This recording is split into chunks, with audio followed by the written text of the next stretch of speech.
Naku, eto ha.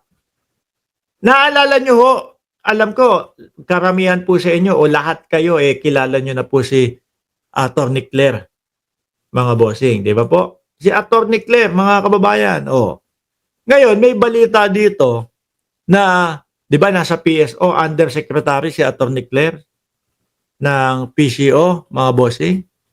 Kung di ako nagkakamali, ayon po sa balita, pinapatanggal ng PCO sa Malacanang beat itong si Eden Santos. Ito yan yung balita na yan. No? Ito ho yung paulit-ulit mga kababayan. Etong reporter na ito, etong tagapagtanong na ito. Sa ano to? Sa Net25, no? Tama ba ako yung Net25 pag-aari po ng mga Iglesia ni Cristo o ng Iglesia ni Cristo, mga bossing? Tapos yung Net25, yung may dalawa silang host na dalawang lalaki na nung una itinatago pa yung kanilang pagkatao na hindi sila DDS. Tapos bandang huli naging DDS. Yun din yung nagtatanggol kay Marcoleta. Oy, Marcoleta! Laknang tinapa ka? Nung panahon ng eleksyon, ang sabi mo, 2,000, malilibre, yun yung isusulong mo. 2,000 pababa na kuryente. Nabansaga. Kung meron tayong Boss Ngalbu, meron tayong Kuryente King. 2,000 pababa. Sabi, libre. Libre na lang daw. Nung naghain po ng mga bill na gusto niyang isulong, wala naman po doon, mga bossing.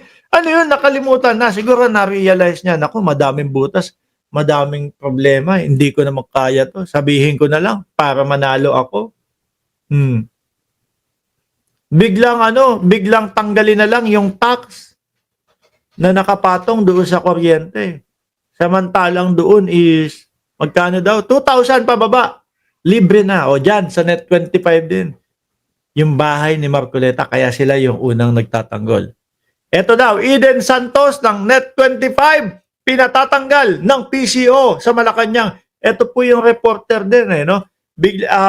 Yung topic, iba yung topic, tapos biglang papasok, biglang magpapadrug test, hair follicle test ng ng Pangulo. Ay, nako po. Ito din ho, yung nasasabihan ni Atty. Claire Castro, mga bossing, na paulit-ulit.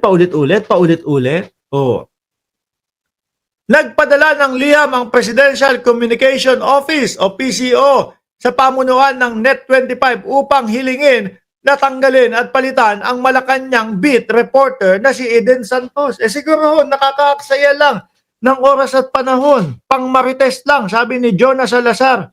Si Eden, pang maritesan lang. Yung kumbaga pang hareroke lang, yung paulit-ulit na yung paulit-ulit, magpapadrug test po ba ang Pangulo, ganito, ganyan. Yung paulit-ulit, mga boss. Base po dito ay Diyos ko, nag-vlogger na lang dapat. Mukhang mas bagay doon. Dahil mga bossing, ang mga journalist matataas po ang tingin ko dyan, mga kababayan. Kaya po ako kapag nagbablog, ang lagi ko pong sinasabi, mga bossing, eto na po, re-reactionan po natin ang balita ng ganito, ng ganyan. Kasi po, alam naman natin na yung mga yan po ay talagang nagsunog ng kilay yan upang tapusin ng kanilang pag-aaral at upang makapagbalita ng maayos. Sila yung talagang gigising na madaling araw, kahit anong oras gigising na madaling araw, o kahit na nasaan sila, basta may kailangang i-report at kailangan puntahan sila yun. Tayo mga vlogger, ito reactionista lang tayo. No? Yung estilo daw ni Eden Santos, totoo naman pang vlogger lang No, pang maritesan lang reaction ka na lang. Siguro yung mga ganon, mga kababayan, yung mga tipong banat niya doon sa PCO, yung mga tanong niya, wala lang, no? Imbis na, naku, kailangan mas madaming mga impormasyong mahalagang marinig ang bayang Pilipinas.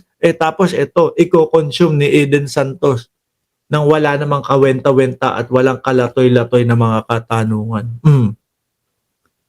Di po ba, mga kababayan? Ito pa, yung mismong balita ng balita. Ang sabi ho dito, mga bossing, liham na sa Net25, hinggil sa Malacanang beat reporter na si Eden Santos.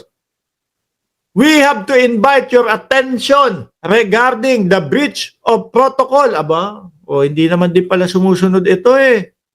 Kaya pala mapapatanggal din, kaya pala pinapapalitan eh. We have to invite your attention. Ako, yung dalawang host ng Net25. Mga bossing, magagalit na naman yun. We have to invite your attention regarding the breach of protocol committed by your reporter Eden Santos, who is also a member of Malacanang Press Corps, no? Santos violated Media Advisory MA 25-109 in approaching the president directly, not once, but twice. So, itanong mo kay Claire Castro. Indirectang sa It is in this light that we respectfully request that a new reporter, aray ko po, mapatanggal ka, no? Magtatanong ka na nga lang. Mapapatanggal ka pa. Hindi, makulit din ho kasi yan. No? Sabi ni Pinoy, nangupal lang yan sa PCO. Hindi, totoo, mga bossing. Pangmaritesan lang po, mga kababayan. Miski naman yung dalawa doon. Yung dalawa na host doon sa Net25, pangmaritesan lang naman din po ang kilusan at mga sinasabi ng mga yun. It is in this light that we respectfully request that a new reporter be assigned to cover the president and the other government agencies inside Malacanang. Sabi ni kabayan ko, kapatid ko, piyesta na naman ang mga DDS kapag ka nawala si Eden. Sasabihin, pagsikil sa freedom of speech. Hindi naman. Papalitan lang. Gusto lang nilang mag-request nung sumusunod sa protocol. Ayaw nila nung makulit. Ganun lang naman yun. Diba? Sabi ni Chris Angel, wento lang ng wenta. Wala namang wenta. Sinabi si Eden. Ano apelido nito? Eden Santos. Tama ba? Hindi yung, tanggal na kayo kasi laging pagbatikos yung mga tinatanong nyo sa PCO. Hindi naman po ganun eh. Humihingi pa din po ng kapalit eh. Magbigay kayo ng kapalit yung marunong sumunod sa protocol. Yung marunong sumunod sa guidelines. Ganun lang naman ang sinabi. Hindi yung wala na kayo. Ayaw na namin sa inyo. Huwag kayo maglalagay ng reporter nyo kasi puro batikos lang kayo. Patrick Joaquin, di naman kakasuhan si Eden. Nagiging DDS mouthpiece kasi. Wala. Napalit lang. Bigyan nyo kami. Kahit pa bumatikos ng bumatikos yan. Kahit pa ulit-ulit pa. Yang ipapalit ninyo basta marunong sumunod sa protocol. Ganun lang naman yun.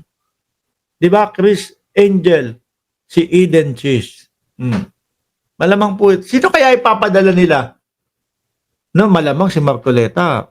Magagalit na naman yan. Ano yan eh.